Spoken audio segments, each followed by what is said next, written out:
नागपुराच्या माजी महापौर मायाताई इमनाते यांना भारतीय जनता पक्षाकडून राज्यसभा सदस्यत्वाची उमेदवारी जी आहे ती जाहीर झाली आहे। नुकत्याच ताई नामांकन करून नागपुरात त्यांचं पदार्पण झालं आहे आणि आल्यासाठी गोंडराजे भक्त बुलंदशहा यांच्या प्रतिमेला पुष्पार्पण केलं आहे आणि अतिशय ऐतिहासिक असा क्षण आहे। विदर्भातून पहिल्यांदा कुठली तरी महिला ही राज्यसभेत जे आहे प्रतिनिधित्व करणार आहे आणि याच उत्साहात जे आहे कार्यकर्त्यांनी ताईंचा लाडू तुला जो आहे तो केलेला आहे। आज हमारे नागपुर के पूर्व महापौर आदिवासी समाज की हमारी नेत्री मायाताई राज्यसभा के लिए निर्वाचित हुई है। ताई काय म्हणाला आज की ज्या पद्धतीने आमचं इथे स्वागत झालेलं आहे, जी संधी मिळाली आहे त्या संधीचं सोनं कसं करणार आहे? नागपूर नगरीचे संस्थापक गोंडराजे भक्त बुलंदशहा त्या प्रतिमेला नमन करते। देशाच्या सर्व उच्च सभागृहामध्ये आज माझ्या पक्षाने मला पाठवलेलं आहे। याकरिता देशाचे पंतप्रधान नरेंद्रजी मोदी साहेब, तसेच आमचे राष्ट्रीय नेते अमित शहाजी, आमचे राष्ट्रीय नेते नितीनजी गडकरी साहेबजी, त्याचप्रकारे राष्ट्रीय अध्यक्ष नितीन नवीनजी, सर्व माझे राष्ट्रीय नेतृत्वाचा मी तिथे आभार मानते आणि धन्यवाद देते। त्याचप्रकारे माझ्या राज्याचे मुख्यमंत्री ज्यांनी मला भारतीय जनता पार्टीचे कार्यकर्ता, ते नगरसेवक आणि आता राज्यसभेत पाठवले असे माझे मार्गदर्शक, माझे आदरणीय देवेंद्र फडणवीस साहेब, त्याचप्रकारे प्रदेशाचे अध्यक्ष रवींद्र चव्हाण साहेब, आपले नागपूरचे पालकमंत्री चंद्रशेखरजी बावनकुळे साहेब आणि नागपूर शहराचे अध्यक्ष माझे मोठे बंधू दयाशंकरजी तिवारी, सर्व नागपूर शहराचे महामंत्री, सर्व पदाधिकारी, नागपूर शहराचे आणि प्रदेशाचे सर्व आमदार, खासदार आणि भारतीय जनता पक्षाचे माझे नागपूर शहरातील सर्व बूथपासनं तर अध्यक्ष, वार्डाचे अध्यक्ष, मंडळाचे महामंत्री, या सगळ्यांचा मी मनापासून आभार व धन्यवाद देते। कारण की मी एक नगरसेवक म्हणून माझा कार्याचा सुरुवात केला आणि नगरसेवक एक प्रभागाचा आणि त्या ज्या प्रभागातून मी निवडून आलो त्या प्रभागाचे माझे सर्व कार्यकर्त्यांचे मी इथे आभार मानते। काही पक्षाचं वैशिष्ट्य म्हणाले आला की एका नगरसेवकाला अशी एक संधी, महापौर झाले तुम्ही, त्यानंतर एक महिला असून तुम्हाला राज्यसभेत संधी देण्यात येत आहे, एक मोठं पद। महाराष्ट्राच्या इतिहासामध्ये हा पहिल्यांदा आदिवासी समाजाचा सन्मानच नाही तर एक महिला शक्तीचा सन्मान आहे। मी माझ्या मनात कधीच विचार केलेला नव्हता। ज्या दिवशी होळीच्या दिवशी माननीय मुख्यमंत्री देवेंद्र फडणवीस साहेबांचा मला फोन आला, मी माझ्या मनात विचार केला का साहेब मला होळीची शुभकामना देत आहेत का, आणि जसा फोन त्यांनी मी सुरू केला, साहेब मला सांगून राहिले की मायाताई तुम्हाला मी राज्यसभेत पाठवत आहे, आपले डॉक्युमेंट्स तयार करा आणि उद्या मुंबईला या। मी साहेबांशी बोलू शकलो नाही, फक्त साहेब साहेब करत राहिलो आणि डोळ्यातून अश्रू माझ्या पडू लागले। कारण की तो दिवस माझ्यासाठी एक चमत्कारी दिवस होता आणि चमत्कारी दिवस म्हणजे देवाभाऊच माझ्या समोर आणला, म्हणजे देवाभाऊच चमत्कार करू शकते। एक आपल्या लाडकी बहिणीला इतक्या मोठ्या देशाच्या राज्यसभेमध्ये मला पाठवलेलं आहे, हे माझे देवभाऊने केले, हे भारतीय जनता पक्षच करू शकते आणि एक सामान्य कार्यकर्त्याला आज इथपर्यंत पोहोचू शकते।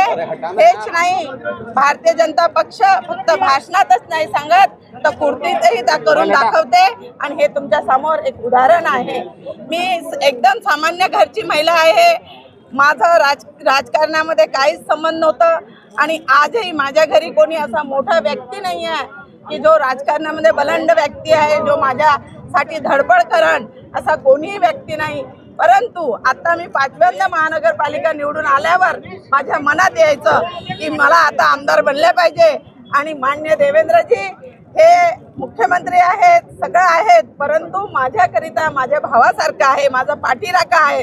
माझ्या सुखादुखामध्ये उभे राहणारे देवेंद्रजी आज भी काही माझ्यावर विपत्ती आली तर मी डायरेक्ट त्यांच्याशी फोनवर बोलतो. असे माझे देवाभाऊ. तेव्हा मी त्यांच्याकडे गेली आणि त्यांना मी म्हटलं की ज्यावेळेस तुम्ही मला नगरसेवक बनवले त्यावेळेस माझे मिस्टर आणि तुम्ही दोघंही मिळून, माझा राजकारणाचा काही वारसा नव्हता आणि मी नाही म्हणत होती, त्यावेळेसही मी रडत होती की मला राजकारणात यायचं नाही आणि तुम्ही मला नगरसेवक बनवले. आणि आत्ता देवेंद्रजी मी आता मला आमदार बनवशा वाटते आणि हे सगळं तुमच्या हाती आहे, आपण मला करा. त्याच वेळेस देवेंद्रजीनं म्हटलं की मायाताई तुम्ही शांत राहा, मी तुमचं चांगलंच करेल. आणि एवढं चांगलं करेल हे मला माहिती नव्हतं आणि देवाभाऊने एवढं चांगलं केलं हे सगळं तुमच्या समोर आहे. काही आदिवासी समाजाच्या समस्या भरपूर आहेत आणि नागपूरचं एक प्रकरण स्वतःच प्रलंबित आहे. त्या प्रकरणाला न्याय मिळणार का? हे बघा, आदिवासींची समस्या भरपूर आहेत, भरपूर आमच्या गव्हर्नमेंटने सोडवलेल्या आहे. परंतु मी राज्यसभेत जात आहे, माझ्या समोर समाजाच्या बरोबर गोरगरीब जनतेचा बी विषय आहे आणि या पदाचा मी गोरगरीब जनता देशातले महाराष्ट्राचे त्यांच्यासाठी या पदाचा उपयोग करीन. पण सोबतच क्रांतीवीर भगवान बिरसा मुंडाचा आदर्श डोळ्यासमोर ठेवून माझ्या समाजाच्या तळागाळाच्या व्यक्तीपर्यंत मी पोहोचेल आणि त्यांची समस्या ऐकून त्यांची समस्या सोडवण्याचा मी प्रयत्न. नमस्कार सगळ्यांना, धन्यवाद. भैया क्या कहना चाहेंगे? आज ताई को इतना बड़ा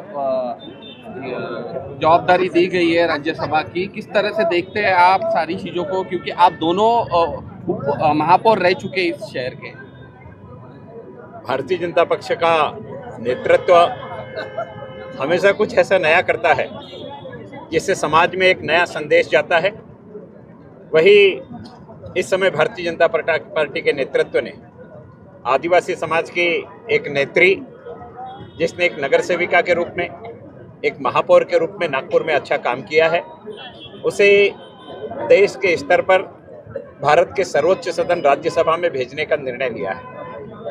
हमने नागपुर महानगर पालिका के सभी पदों पर मातृशक्ति को बैठाला और उस पर राज्यसभा में भी नागपुर की मातृशक्ति को भेज करके हमारे केंद्रीय नेतृत्व ने एक सिक्का मोर्तब किया है. नागपुर देश की हृदय स्थली है, संघ की जन्म स्थली है.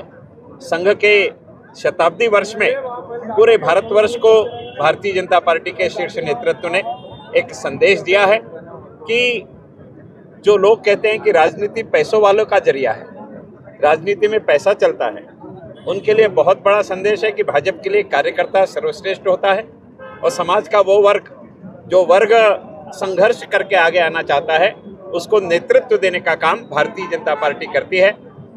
भारत के सर्वोच्च नेतृत्व राष्ट्रपति के रूप में एक आदिवासी को नियुक्त करना और उसके पश्चात नागपुर से 0 माइल से आदिवासी महिला को राज्यसभा में भेजना, यह उसका मूल कारण है. और मायाताई का नेतृत्व, मायाताई का कर्तव्य साथ में रहते हुए हमने देखा है. एक नई नगर सेविका मायाताई आई थी, तब से मैंने मायाताई को देखा है और एक दबंग नेतृत्व करने वाली मायाताई, वो चरित्र भी मैंने मायाताई का देखा है. इसलिए मायाताई सक्षमता के साथ में समाज के विषयों को न्याय दिलाएगी, ऐसा हमें विश्वास है.